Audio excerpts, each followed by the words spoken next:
Irmãos queridos, boa noite a todos. A graça e a paz de Jesus seja sobre a sua vida, seja sobre cada um de nós. Nós estamos expondo o livro de Daniel. Você que tem nos acompanhado, sabe que a gente tem, todos os domingos à noite, temos nos aventurado, estudado esse maravilhoso livro. E hoje nós vamos para o capítulo 9, quero te convidar, capítulo 9, do livro do profeta Daniel. Abra a sua Bíblia. Eu lerei a primeira metade desse livro. São 19 versículos.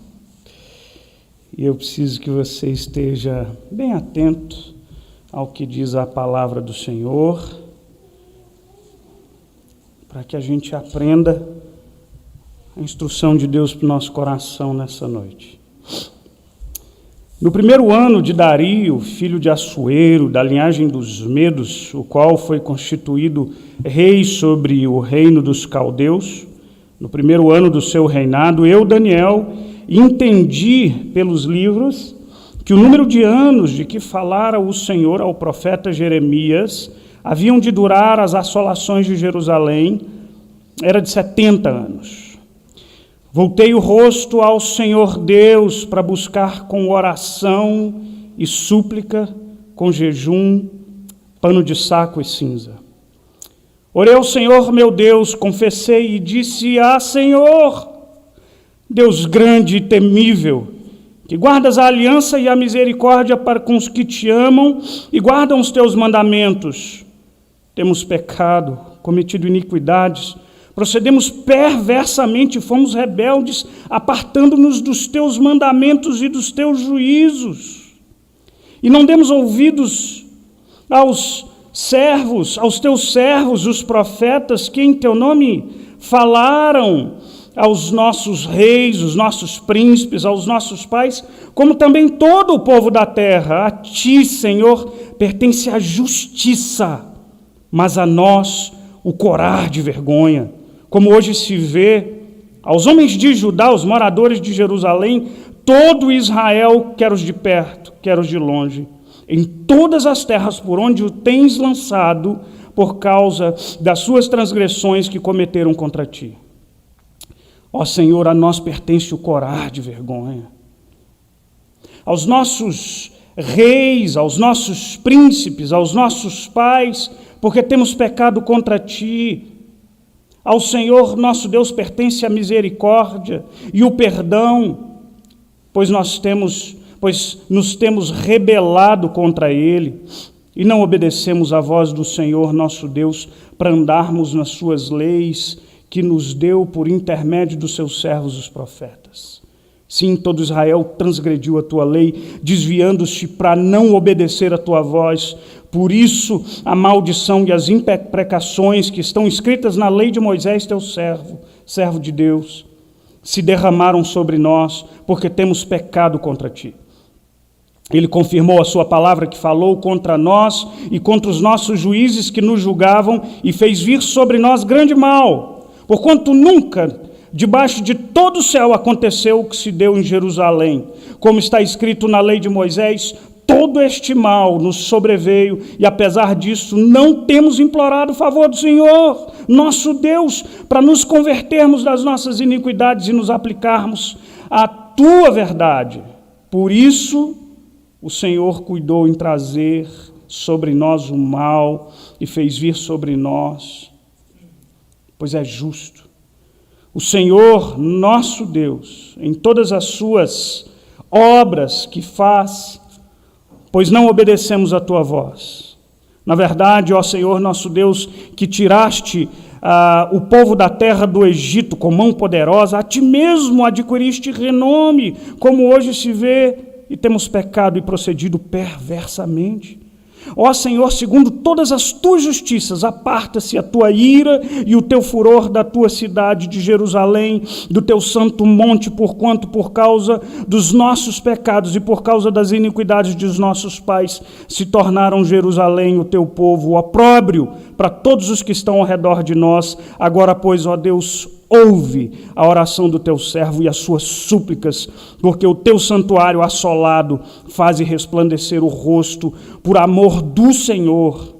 Inclina, ó Deus meu, os ouvidos e ouve, abre os olhos e olha para a nossa desolação, para a cidade que é chamada pelo teu nome, porque não lançamos as nossas súplicas perante a tua face, fiados em nossas justiças, mas em tuas muitas misericórdias. Ó Senhor, ouve. Ó Senhor, perdoa. Ó Senhor, atende-nos e age. Não te retardes por amor de ti mesmo, ó Deus meu, porque a tua cidade e o teu povo são chamados pelo teu nome. Vamos orar ao Senhor. Pai querido, Senhor, nós precisamos de Ti. Nós carecemos do Senhor. Não permita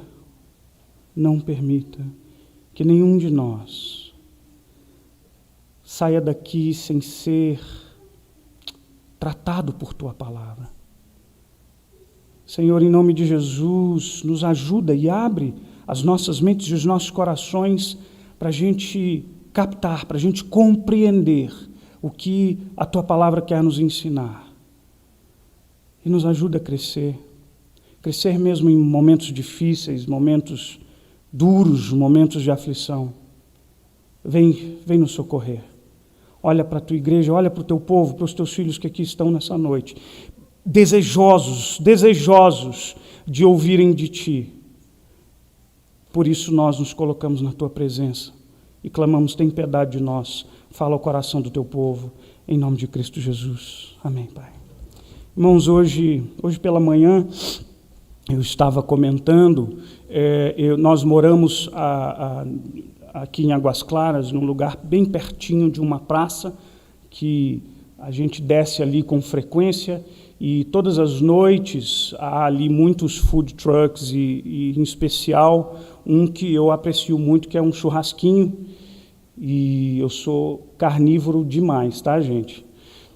E a gente vai ali com uma certa frequência, especialmente, sabe aquela noite você está chegando em casa e você sabe que já foi a sobra do almoço, não tem mais nada, então tem aquele churrasquinho Salvador.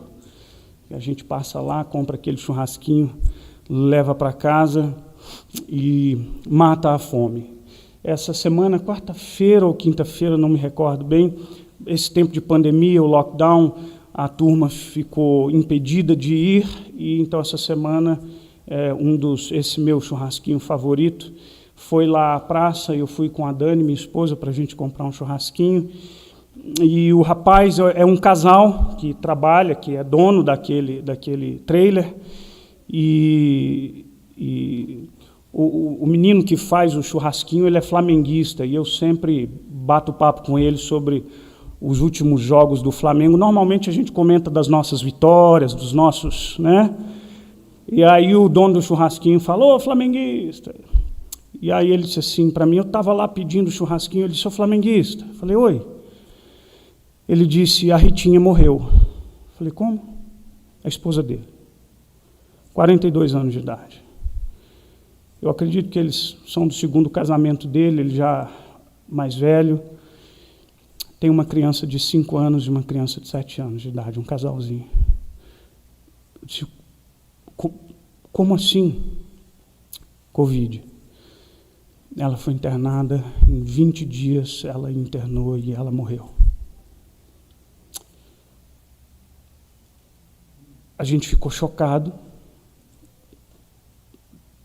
trocamos palavras de consolo, de conforto, mas me chamou a atenção a fala dele. Logo em seguida, a fala dele, ele diz assim, ela parece-me que era cristã, evangélica. E a fala dele, ele diz assim, eu acho que eu preciso me apegar mais a Deus. Por que eu estou trazendo essa história para você, tão ainda recente? Porque a aflição, os momentos difíceis da nossa vida, têm dois grandes potenciais.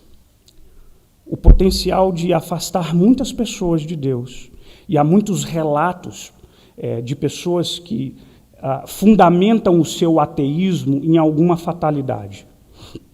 O livro do C.S. Lewis, Surpreendido pela Alegria, ele conta, ele foi uma criança que na sua infância orou pela mãe dele, pela cura da mãe, e ela morreu, e ele disse que aquilo fez com que ele perdesse a fé em Deus. Já adulto é que ele retorna à fé cristã. Mas, por outro lado, é muito comum que a aflição da vida que vem sobre nós, é muito comum que ela nos abale de tal forma que ela nos leve para perto de Deus.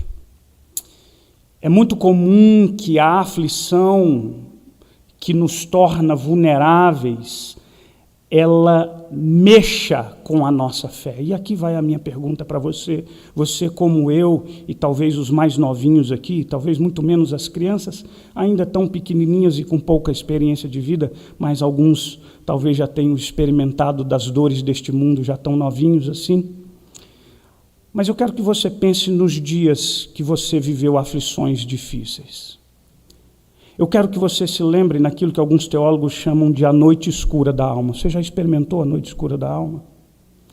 Você já experimentou aquele momento que você olha e você tem uma sensação de que... o Salmo 88 que eu já preguei aqui, que termina, cujo último versículo diz: a solidão se tornou a minha única companheira. Você já passou por esse momento? Agora eu quero chamar a sua atenção para que você observe que nesses momentos da vida, como é que foram as suas orações? Como é que foi o exercício da sua fé? Nós estamos aqui, o texto que a gente acabou de ler é uma oração de Daniel. E Daniel começa no versículo 1 dizendo, no primeiro ano de Dario, ano do Império Medo-Persa. O texto diz que Daniel foi ler a Escritura, mais particularmente o texto do profeta Jeremias. É bem possível que Daniel estivesse lendo ou o capítulo 25 ou o capítulo 29, que são capítulos onde ele informa, ele profetiza o retorno do povo do exílio. Eu quero que você se lembre que esse é um momento que o povo de Israel estava exilado.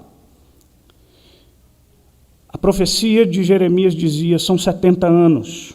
E aí o versículo 2, leia aí na sua Bíblia, Daniel diz assim: entendi pelos livros que os números de anos de que falara o Senhor ao profeta Jeremias, que haviam de durar as assolações de Jerusalém, era de 70 anos. Irmãos, tudo isso indica, e é muito curioso, porque você que tem acompanhado as pregações, Daniel foi muito novinho, levado cativo, ele foi cativo para a Babilônia. Daniel possivelmente agora já é um senhor, já é um homem velho, idoso, mas ele experimentou uma sucessão de reinos. O Império Babilônico havia acabado de cair, e um outro império se levantou, o império chamado dos Medos e Persas. A figura de Ciro é um nome que, perdão, a figura de Dario é um nome que nos localiza aqui. Aí, se você lembra, Dario ou Ciro podem ser possivelmente a mesma pessoa, ou Dario era uma espécie de rei vassalo que tomava conta ali daquela região. De duas, uma. Por que essa profecia mexeu tanto com Daniel?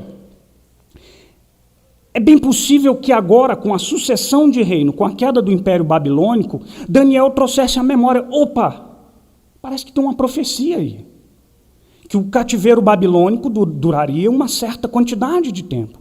O fato é que Daniel vai às Escrituras e busca essa informação. E é curioso a gente pensar que essa descoberta, ou essa lembrança de que esse cativeiro duraria por 70 anos, isso moveu o coração de Daniel para que ele orasse. Assim ele faz no versículo 3, ele diz que ele volta-se o rosto ao Senhor com oração, a Bíblia diz súplica pano de saco e cinza. Percebe que,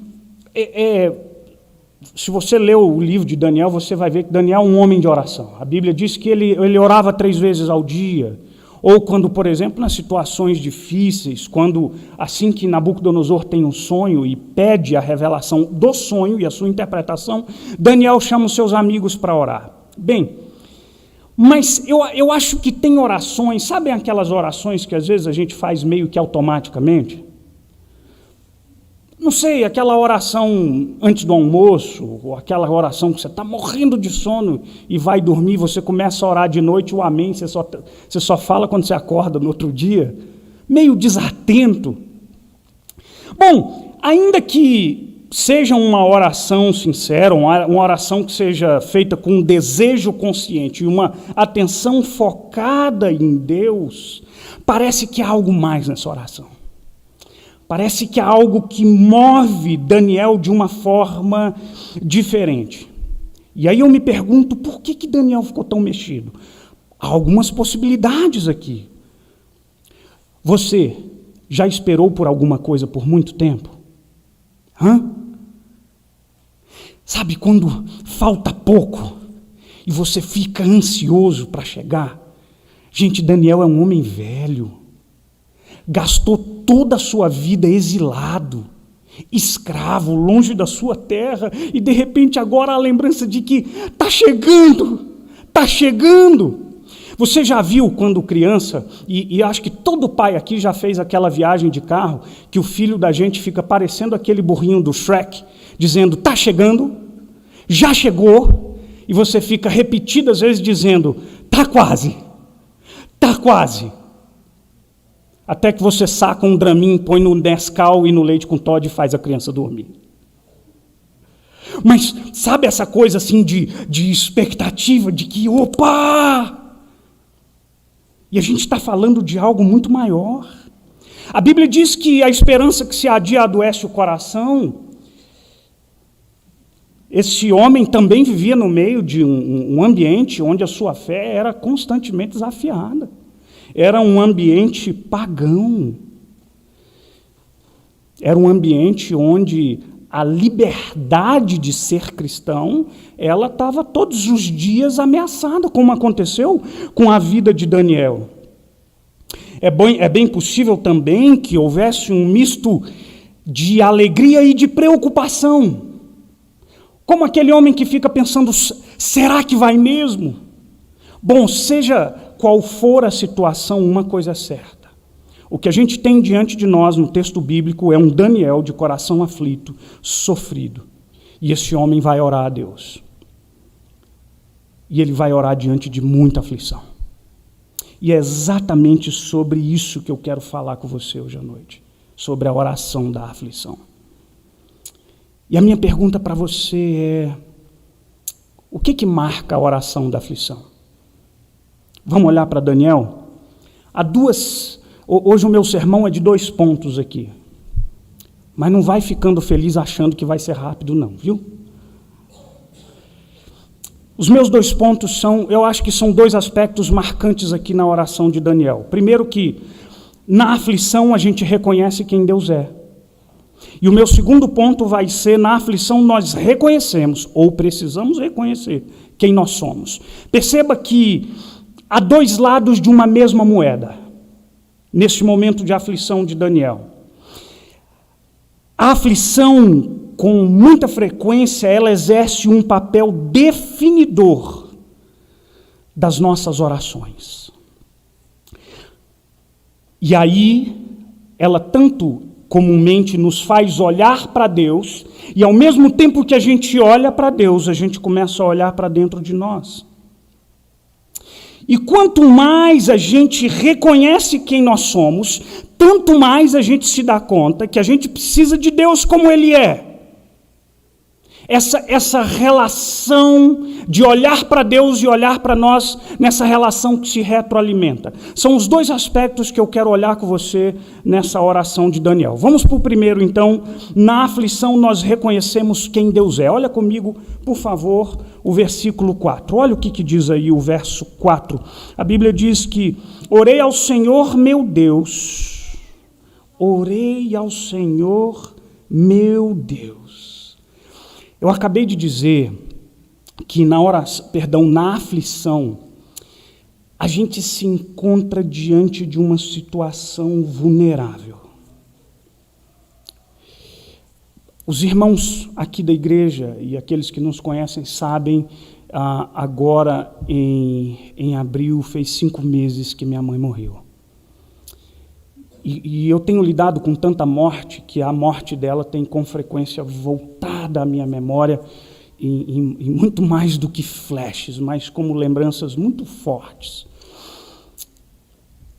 E uma coisa que eu me lembro, minha mãe foi muito bem assistida e, graças a Deus, ela tinha um excelente plano de saúde. Ela foi internada, todo o período de internação dela, 7 semanas, foi no Hospital Sírio-Libanês. Teve de tudo e do melhor. Da mais alta tecnologia da medicina, teve acesso a todas as coisas. Mas quando, à medida que o tempo avançava e a saúde da minha mãe não retornava, muito pelo contrário, o câncer que ela tinha, aconteceram outros efeitos, porque o medicamento que ela tomava afetou a medula dela. O diagnóstico, os médicos chamam de aplasia de medula. A medula dela ficou preguiçosa, ficou sem produzir ali as substâncias necessárias de proteger o corpo, o organismo dela, e, portanto, ela ficou muito mais vulnerável. E o fato é que eu via a minha mãe decair da sua autonomia. E aquela imagem me chocava, porque minha mãe foi uma mulher muito forte, muito esperta. E, de repente, aquela mulher que até ontem estava bem, agora estava acamada. E aí, daqui a pouco, aquela mulher que estava acamada já não conseguia levantar para ir ao banheiro. E você, como filho, começa a ver diante de você uma pessoa vulnerável. Você precisa ajudar a limpar sua mãe? Que situação de vulnerabilidade. De repente, minha mãe ficou paralisada com o seu lado direito. E aí, então, você vai olhando para aquela figura humana gradativamente mais decaída e vulnerável. Na aflição, a gente se encontra com a vulnerabilidade. Na aflição, ou situações como aquela, os recursos do Hospital Sírio-Libanês já não são suficientes. Os melhores médicos e os medicamentos de ponta já não nos dão o efeito desejado. E aí, em nosso coração aflito, alguma coisa começa a acontecer aqui dentro. Porque a nossa tendência, a minha, a sua tendência de ser humano é buscar tudo quanto é recurso, e os recursos estão aí enviados por Deus, tá bom? Não me entenda mal. Fruto da graça comum. Médico, medicamento, vacina, o que tiver a gente usa de recurso, porque é fruto da graça. Mas eu quero que você entenda uma coisa. À medida que os recursos vão falhando, você vai se sentindo sem nada. E daqui a pouco você olha, e a única coisa que você tem diante de você é o Senhor. É Deus. Sabe como é que Daniel começa a oração dele? Ele diz, meu Deus. Esse Deus não é um Deus distante. Esse Deus não é o Deus da minha avó, que era crente. Não, esse é o meu Deus. Na nossa aflição e na nossa vulnerabilidade, a nossa tendência é olhar para o Senhor de um outro jeito. Olha uma outra coisa que acontece. Irmãos, eu queria pedir para o diácono ligar esses ar-condicionados daqui, porque está começando a me afligir o calor aqui de cima. Um Deus poderoso. Olha o que Daniel começa a perceber. Olha comigo, versículo 4 também. Na oração de Daniel, Daniel começa aí dizendo assim, Orei ao Senhor, meu Deus, confessei, e disse, Deus grande e temível. Lá no versículo 15, ele cita, ó Senhor nosso Deus, que tiraste o povo da terra com mão poderosa. Novamente, olha aqui para mim, quando a gente não consegue se apoiar em mais nada, o nosso olhar se volta para Deus. É na aflição e nos momentos mais difíceis da vida que esses momentos, quando a gente chega à conclusão que a gente não pode fazer nada,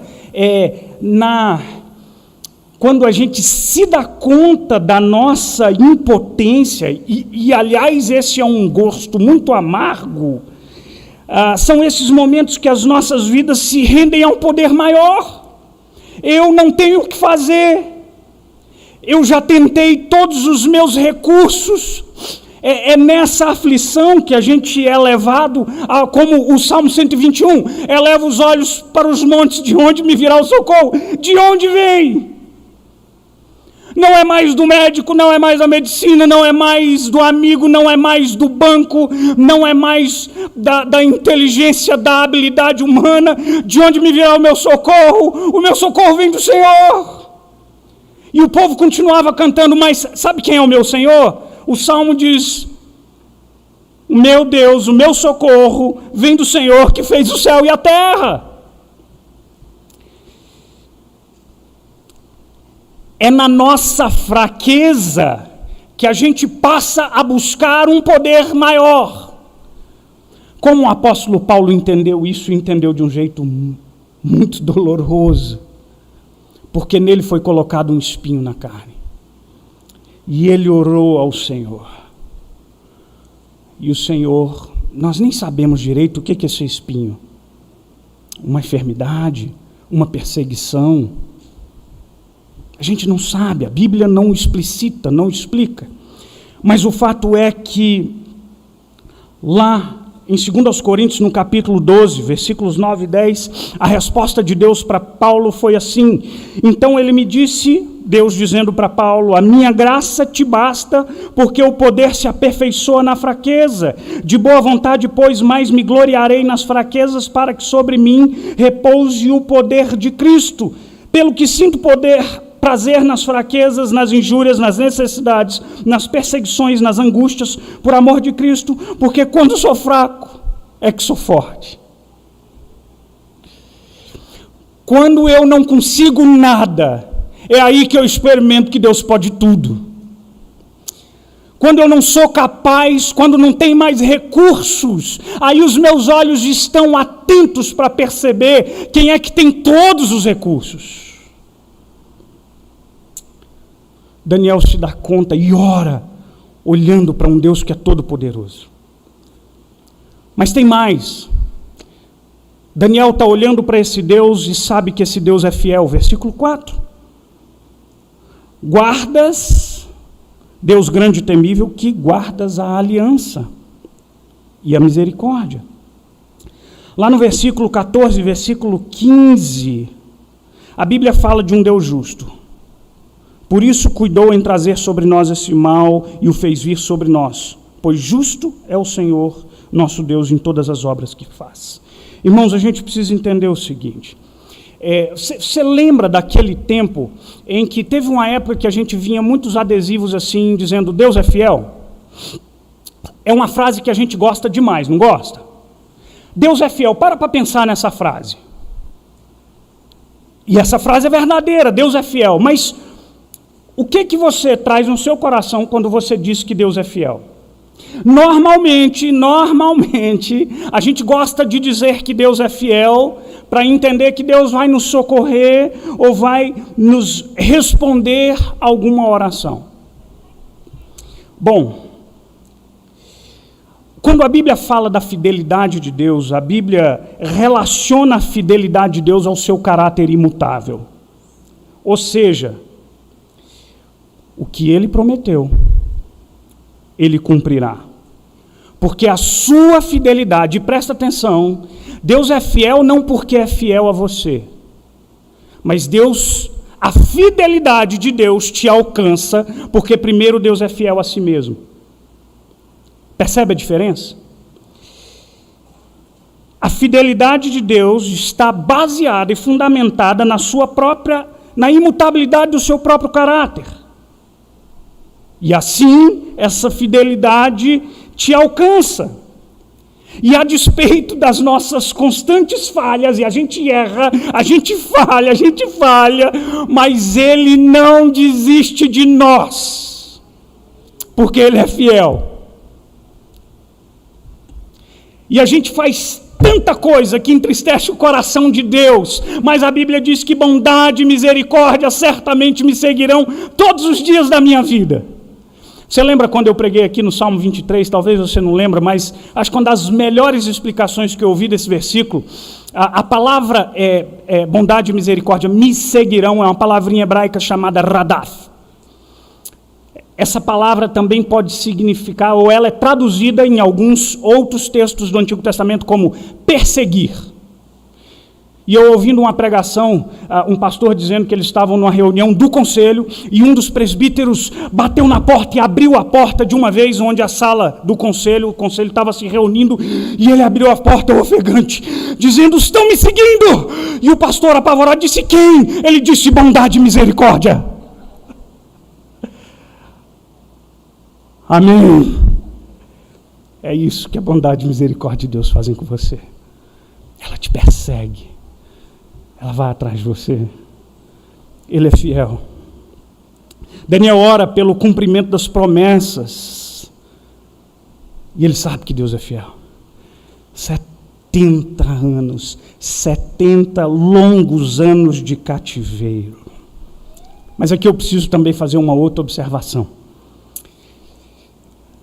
Eu acho muito interessante que muitos crentes dizem que eu estou aqui fiado nas promessas de Deus. Muito bem. Eu também louvo a Deus por suas promessas. Mas, deixa eu te dizer uma coisa, as promessas de Deus não são só aquelas que tem naquela caixinha de promessa. Você lembra desse tempo? Agora tudo é virtual, acabou a caixinha de promessa.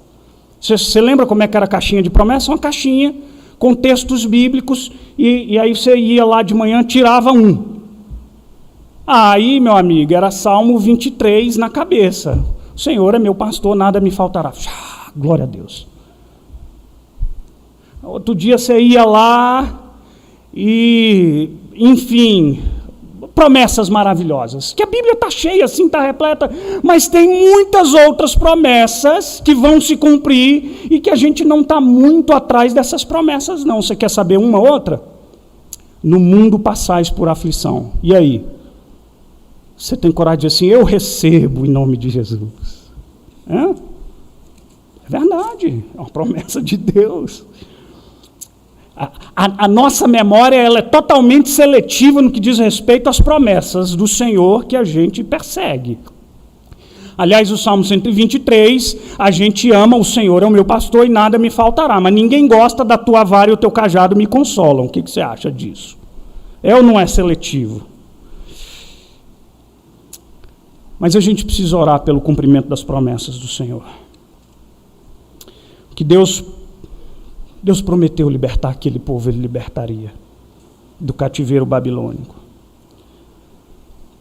Ele disse, mas presta atenção, mas o mesmo Deus que prometeu tirar aquele povo do exílio, foi o mesmo Deus que prometeu que levaria o povo para o exílio, caso esse povo desobedecesse ao Senhor, e assim Ele cumpriu.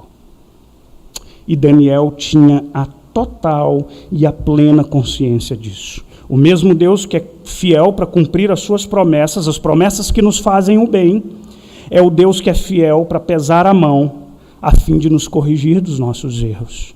Daniel tinha essa consciência. Aliás, Daniel, sabendo disso, ele cita a lei de Moisés. Se você depois quiser conferir, Levítico 26 ou Deuteronômio 28, a aliança era um pacto que demandava a responsabilidade de ambas as partes. Ei, eu vou fazer de vocês o meu povo, mas tem um papel, tem uma contrapartida de vocês. E havia avisos constantes, não só em Levítico, em Deuteronômio, as pregações dos profetas e dos servos de Deus foram incisivas em alertar esse povo: abandone esse pecado, porque senão Deus levantará juízo. Aliás, o próprio Daniel orando, ele diz no versículo 14: o Senhor cuidou em trazer sobre nós esse mal e o fez vir sobre nós, pois justo é o Senhor. Ele é justo. Então eu quero dizer para você: ore sim, para que as promessas de Deus sejam cumpridas nas nossas vidas. Ore. Mas eu quero que você entenda que Deus nunca prometeu que Ele cumpriria em você todos os desejos do seu coração. Mas Ele prometeu para você que aquele que começou a boa obra em nós, Ele há de completá-la até o dia de Cristo Jesus, Filipenses 1,6. Deus nunca prometeu para você e para mim que nós viveríamos uma vida sem lutas. Mas Ele sim prometeu para mim e para você que não há tentação que venha sobre nós que não seja maior daquilo que a gente possa suportar, que vá além das nossas forças. Muito pelo contrário, juntamente com as nossas provações, Ele trará o livramento. 1 Coríntios 10:13, é promessa de Deus. Ele também prometeu que nas horas difíceis, e elas existem, nas horas difíceis, o que guardaria o nosso coração e a nossa mente é aquela paz que excede todo o entendimento. Filipenses 4:7. Ele também prometeu para nós, está aí um outro versículo que a gente gosta, tá? Todas as coisas cooperam para o bem daqueles que amam a Deus. É verdade, coopera. Mas nem sempre o bem que você deseja sobre você é o bem que Deus quer para você. Porque aquilo que às vezes você acha que é bem para você, vai te fazer muito mal. Mas Deus conhece a você e a mim, e Ele te ama. E por isso a Bíblia completa que todas as coisas cooperam para o bem daqueles que amam a Deus. Isso é Romanos 8:28. E o versículo 29 nos mostra que o que coopera para o bem daqueles que amam a Deus é que Ele, aqueles que Ele predestinou e chamou, Ele vai transformá-lo segundo o caráter e a semelhança de Cristo. E é isso que Deus vai fazer em mim e você. E esse é o bem maior que Deus pode lapidar nas nossas vidas e nos nossos corações, é me transformar de tal jeito que eu me pareça com seu primogênito, Jesus Cristo de Nazaré. Eu sei que Deus não me prometeu uma vida somente de bonanças, mas me encoraja ao fato de que Ele prometeu estar comigo todos os dias da minha vida até a consumação dos séculos. Ele está com a gente. Isso é promessa de Deus. Hoje eu fui a mais um velório. Vi alguns irmãos da igreja no sepultamento do seu Maurílio. 64 anos. Somando as estatísticas da Covid. Mais uma casa do luto. Dói. Mas a Bíblia também me prometeu que um dia Ele enxugará dos nossos olhos todas as lágrimas. E Ele vai fazer cessar todas as nossas dores. Apocalipse 21:1-4. Ele também prometeu que um dia Ele vai me dar a coroa da vida. E um dia Ele também prometeu que um dia eu estaria com Ele e Ele estaria comigo face a face. E eu o conheceria assim como Ele é. É por isso que a gente precisa orar pelas promessas de Deus nas nossas vidas. E por fim, lembra que agora a gente ainda está falando de Daniel olhando para Deus. Daniel entende que Deus é um Deus misericordioso. Versículo 15, olha o que diz o versículo 15. Na verdade, ó Senhor, nosso Deus, que tiraste o teu povo da terra do Egito com mão poderosa, a ti mesmo adquiriste renome como hoje se vê, temos pecado perversamente, ó Senhor. Segundo todas as justiças aparta-se a tua ira e o teu furor. Irmãos, Na sua aflição, Daniel se lembra de um Deus misericordioso. Aliás, a misericórdia de Deus é repetida no versículo 4, 9, 13, 17, 18. As palavras misericórdia, favor e perdão ressaltam o fato de que Daniel tem a consciência daquilo que o povo fez, e a gente vai chegar mais à frente nisso.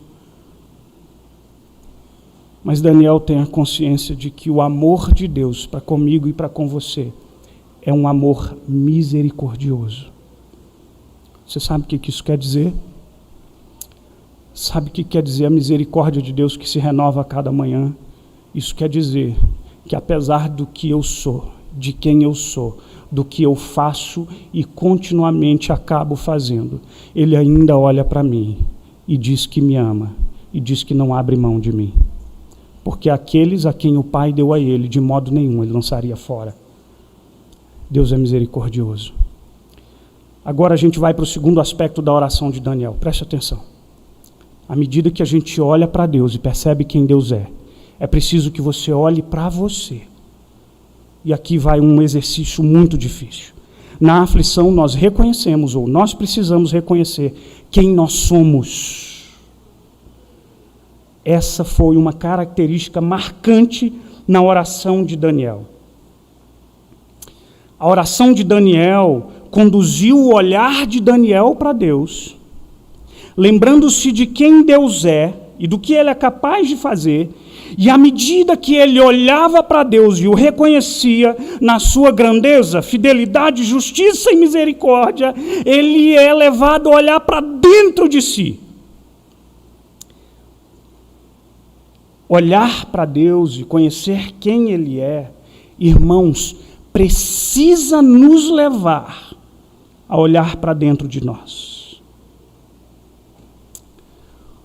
Por isso que quanto mais próximos de Deus, tanto mais conscientes dos nossos pecados a gente precisa estar.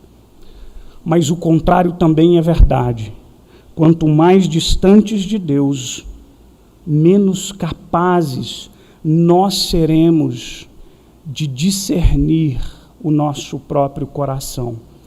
O pastor Rafael leu um texto maravilhoso que o publicano e o fariseu, cheio de autojustiça, ora a Deus agradecendo por não ser quem você é. Senhor, muito obrigado por não ser igual esse povo, ralé, pecador. Aí, irmão, chega um pecador de verdade, não tem nem coragem de olhar para o céu e diz, tem misericórdia de ser propício a mim, pecador. A Bíblia diz que o primeiro orou de si para si, mas o outro, mesmo sem voltar os olhos para o alto, reconhece quem Deus é, imediatamente reconhece quem Ele mesmo é. Agora eu quero que você se lembre de uma coisa. Lembre que a gente acabou de falar de como as aflições nos conduzem para o lugar de vulnerabilidade. No lugar da vulnerabilidade é o lugar que nossos olhos se tornam mais sensíveis para fazer com que nós olhemos para o alto, buscando de Deus socorro, e ao mesmo tempo, os nossos olhos também ficam mais sensíveis para olharmos para dentro de nós, buscando em nós correção. A aflição arranca de nós as camadas duras da arrogância e autossuficiência. E à medida que ela fere o nosso coração, ela, ao mesmo tempo, aguça o nosso olhar para a gente enxergar coisas que a gente não gosta de enxergar, ou coisas que simplesmente a gente ignora. E o que Daniel vê quando ele olha para ele e ele olha para o povo? Do que ele se dá conta? O que ele percebe? Olha que coisa curiosa, parece haver um claro contraste entre as coisas que Daniel relata sobre si e o povo e a descrição que ele fez desse Deus fiel, poderoso. Enquanto Deus é presente, o povo caminha distante, Enquanto Deus é louvado por seu poder, a vida do povo está marcada pela derrota e pela subserviência de uma vida na escravidão exílica. Enquanto Deus é louvado como um Deus fiel e justo, a vida do povo é marcada por infidelidade aos mandamentos de Deus. Enquanto Deus é louvado por seus atos de justiça, o povo é descrito como um povo pecador. Enquanto o amor de Deus é descrito de forma insistente e consistentemente misericordioso, o povo é descrito como um povo descomprometido e inconstante. Sabe então por que Daniel ora? Ou melhor, o que marca a oração de Daniel? Um pedido sincero de perdão, quebrantamento e arrependimento. Versículos 5 e 6 e versículo 7, temos pecado e cometido iniquidades, procedemos perversamente, somos rebeldes, apartando-nos dos teus mandamentos e dos teus juízos. Versículo 6, e não demos ouvidos aos teus servos os profetas, que em teu nome falaram aos nossos reis. Versículo 7, a ti, Senhor, pertence a justiça, mas a nós o corar de vergonha. Versículo 8, ó Senhor, a nós pertence o corar de vergonha, e aos nossos reis, aos nossos príncipes, aos nossos pais, porque nós temos pecado contra ti. Versículo 11, sim, todo Israel transgrediu a tua lei, e desviando-se para não obedecer a tua voz. O que Daniel olha, quando percebe, olha para si e para o povo, é um povo que anda distante de Deus. E aí duas coisas me chamam muito a atenção na oração de Daniel. A primeira delas é a sinceridade dessa oração. Sabe por quê? Porque Daniel tem coragem e a humildade de reconhecer os pecados e nominá-los. E aqui tem um alerta para mim e para você. Você consegue olhar bem para dentro de você e perceber o seu pecado? Agora presta atenção, tem alguns pecados que são facilmente perceptíveis. Eu sempre, quando falo disso, lembro do livro do Jerry Bridges, que é Pecados Intocáveis. Há aqueles pecados que são tão presentes no nosso coração, ou que se disfarçam tanto no meio de uma cultura que não mais se assusta com esse ou com aquele pecado, que eles habitam dentro dos nossos corações e a gente não mais os percebe. E Daniel está olhando para o povo e está dizendo, está errado. Está errado. A gente está pecando. E aqui uma afirmação, pode parecer até simplória, mas é preciso ser feita. Pecado precisa ser tratado como pecado. Objetivamente pecado. Sabe o que é pecado? Vou dar a dica para você. Lá, breve catecismo, facinho, pergunta 14. Pecado é qualquer falta de conformidade com a lei de Deus ou qualquer transgressão dessa lei. Ou seja, Deus objetivamente revela a sua vontade para nós. Transgredir, ultrapassar ou desviar-se dessa vontade é pecar. E aí o problema fica maior quando a gente se lembra que a gente tem um Deus que é santo. Portanto, nós que somos capazes, inclusive, de conviver com os nossos pecados, às vezes avaliamos que Deus trata os nossos pecados da mesma forma como nós os tratamos. Os nossos pecados ofendem a Deus. E aqui vai o meu alerta para cada um de nós. Irmãos, a gente vive em um tempo que não gosta de verdades objetivas. Chama alguém para conversar sobre certo e errado, a primeira coisa que você vai ouvir, o que é certo para você não é certo para mim. Guarde a sua verdade para você. Mas você querendo ou não, ou admitindo que determinado fato seja verdade ou não, não deixará de ser verdade porque você assim o quer, mas porque Deus determinou. Eu fico preocupado. Eu fico preocupado porque eu tenho a impressão de que a gente vai aos poucos perdendo a sensibilidade para entender que pecado é pecado e pecado fere a Deus. E me entenda bem, olha para mim, me entenda bem. Eu não estou dizendo aqui que nós somos aqui uma reunião de anjos. Nós somos uma reunião pública de pecadores. Mas pecadores lavados e remidos pelo sangue de Jesus Cristo, que pecam, mas abominam os seus pecados e que precisam ter a reação de dor e contrição diante do seu próprio pecado, como quem diz: Deus, me perdoa de novo! De novo eu fiz isso. Agora o que me amedronta é o fato de que a gente não mais percebe, de que está tudo ok. A impressão que eu tenho aqui, o alerta que Paulo faz a Timóteo é exatamente o momento que a gente está vivendo. 1 Timóteo 4, 1 e 2.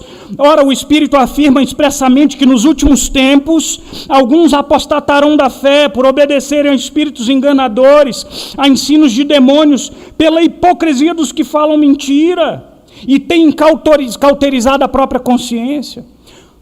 Paulo também alerta, 2 Timóteo 3, pois haverá tempo que não suportarão a sã doutrina, pelo contrário, cercar-se-ão de mestres, segundo as suas próprias cobiças, como que sentindo coceira nos ouvidos, se recusarão a dar ouvidos a verdades, entregando-se a fábulas. Gente, é ou não é o tempo que a gente vive? Não suporta a verdade, não aguenta ouvi-la, não se submete a ela, não tem consciência da seriedade do pecado. E aqui o que Daniel faz é: perdoa. Mas sabe o que me chama a atenção? Daniel não trata o pecado como um pecado somente dos outros. Ele diz: nós pecamos.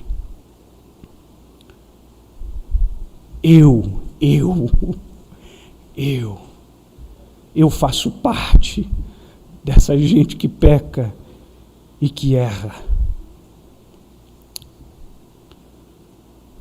Mas presta atenção numa coisa. Louvado seja Deus, louvado seja o Senhor, que é para nós um Deus misericordioso. Deixa eu te dizer uma coisa.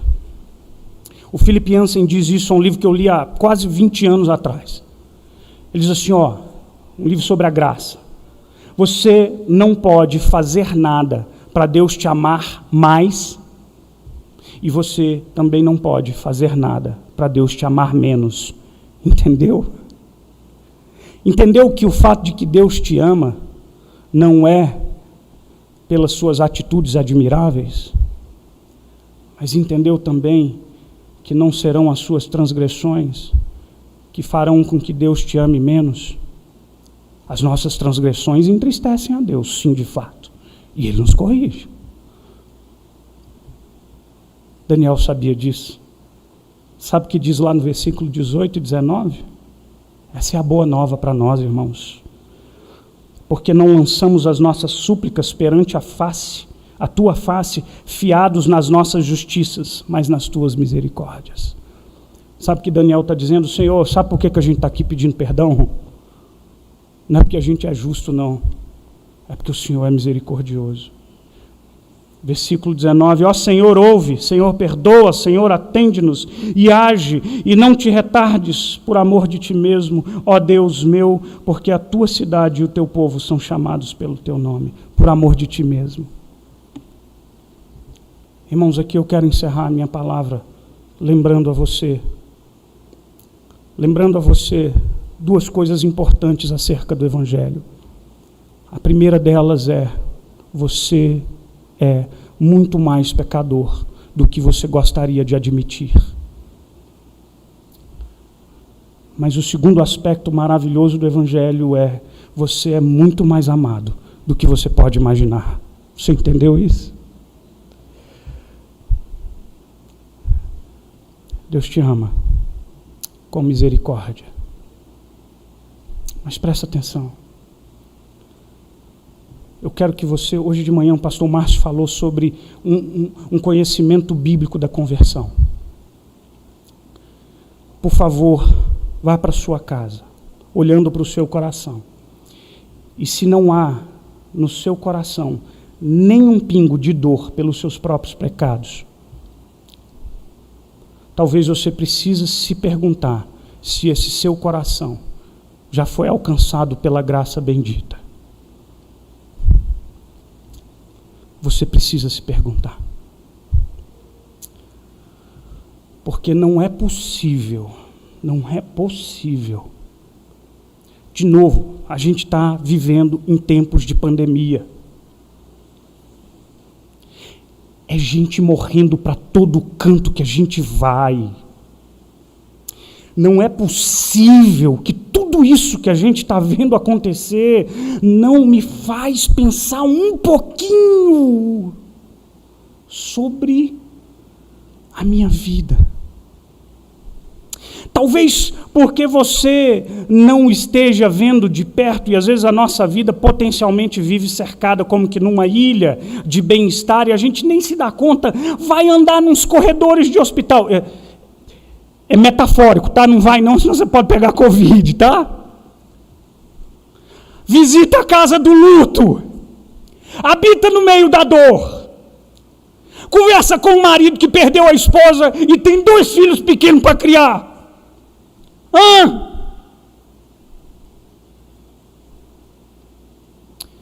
Conversa com um casal de pais que enterraram uma menina de 23 anos de idade.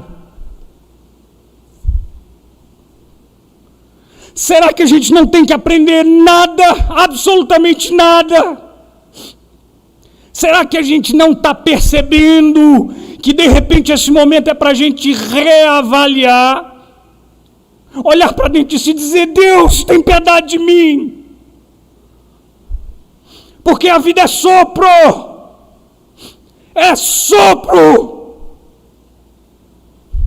Você já parou para pensar que eu nem sei se a gente vai se encontrar domingo que vem?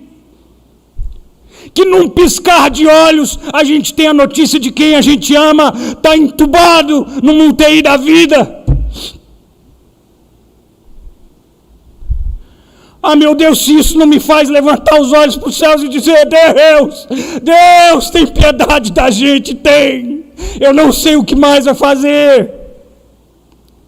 Morte em cima de morte, dor sobre dor, lamento sobre lamento, pranto sobre pranto, tem piedade de nós.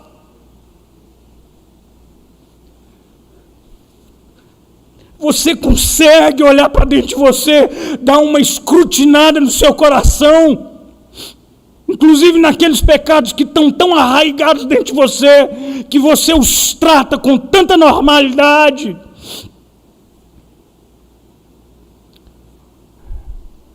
Que Deus tenha misericórdia de nós. Feche seus olhos, por favor. Pai querido, tem piedade.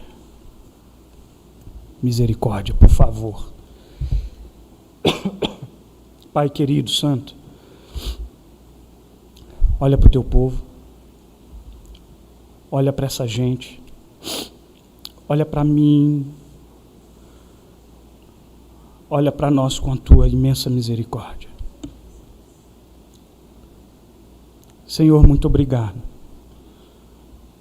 porque o Deus que é justo e fiel à sua justiça é o Deus infinitamente misericordioso.